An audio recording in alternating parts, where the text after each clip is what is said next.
રાજકોટ જિલ્લાના ધોરાજીમાં ગુજકો માસોલ અને રાજ્ય સરકાર દ્વારા તુવેરદાળની ટેકાના ભાવે ખરીદીમાં ખેડૂતો તુવેરદાળના ભરેલા વાહનોની લાંબી કતારો લાગેલ જોવા મળેલ।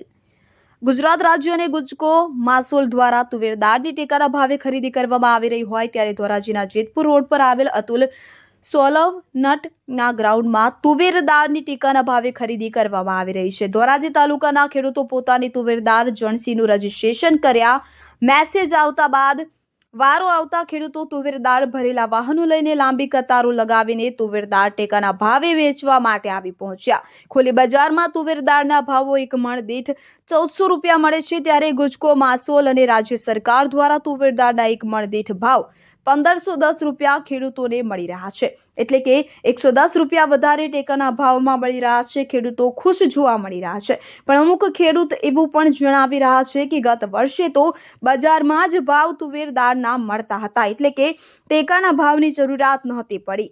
ગત વર્ષ કરતાં થોડાક ભાવમાં ઘટાડો નોંધાયો છે અને ધોરાજીના સેન્ટરમાં તુવેરદાળની ખરીદીમાં અને તોલમાં ઘણો સમય લાગે છે। ખેડૂતોને ઘણી રાહ જોવી પડે છે, તેથી કામગીરી થોડીક ઝડપથી થાય તેવી રજૂઆત કરવામાં આવી હતી। જયંત વિઝુડા, ધોરાજી।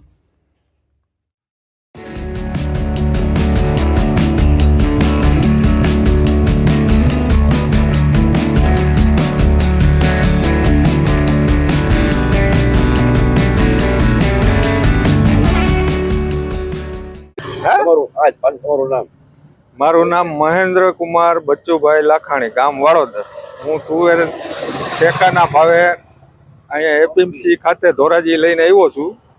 ગયા વર્ષ બજાર ભાવ છે અત્યારે 1400 રૂપિયા બજારમાં છૂટક વેચી છીએ, અહીંયા અમને 1510 રૂપિયા મળે છે, પરંતુ ગયા વર્ષ કરતાં ભાવ બહુ નીચા છે। ગયા વર્ષ તો 1800 થી માંડીને 2400 સુધી તુવેર વેચાણી હતી, એના બદલામાં ઓણ બહુ નબળું છે। ફરજિયાત ટેકાના ભાવે નાખવી જ પડે એમ છે। 1510 રૂપિયા બજાર છે ટેકાની અત્યારે। આજે સરકાર ટેકાના ભાવે ખરીદી કરે શું કહેશો? ભાવ પોષણ તો મળતા જ નથી ખેડૂતને અત્યારે। 1510 એટલે કાંઈ નહીં, મજૂરી કટ નહીં થાય કાંઈ, બહુ બજાર ભાવ નીચો છે ને બોલવાનું। મારું નામ શૈલેષભાઈ ડાંગર છે। અત્યારે જે ખરીદી ચાલી રહી છે સરકારશ્રી દ્વારા નોડલ એજન્સી તરીકે ગુજકો માસોલ ખરીદી કરી છે, એમાં ગુજકો માસોલ અત્યારે 1510 રૂપિયા પ્રતિ મણનો ભાવ આપે છે, જે ખુલ્લા બજાર કરતાં બહુ સારો ભાવ છે। અને બધા ખેડૂતને, ધોરાજીના ખેડૂતને એક નમ્ર અપીલ છે કે બધા ખેડૂતો આવે, જે લોકોનો તૈયાર નથી થઈ ગયો અને મેસેજ આવ્યો છે એ લોકો આવીને વેઇટિંગ લિસ્ટમાં નામ લખાવી જાય, એનો પછીથી એનો માલ જોખવામાં આવશે। તો બધા ખેડૂતોને એક રજૂઆત કરવાની છે કે બધા ખેડૂતો આવે અને અહીંયા સરકારશ્રી દ્વારા જે ટેકાની ખરીદી થાય છે એનો લાભ લે।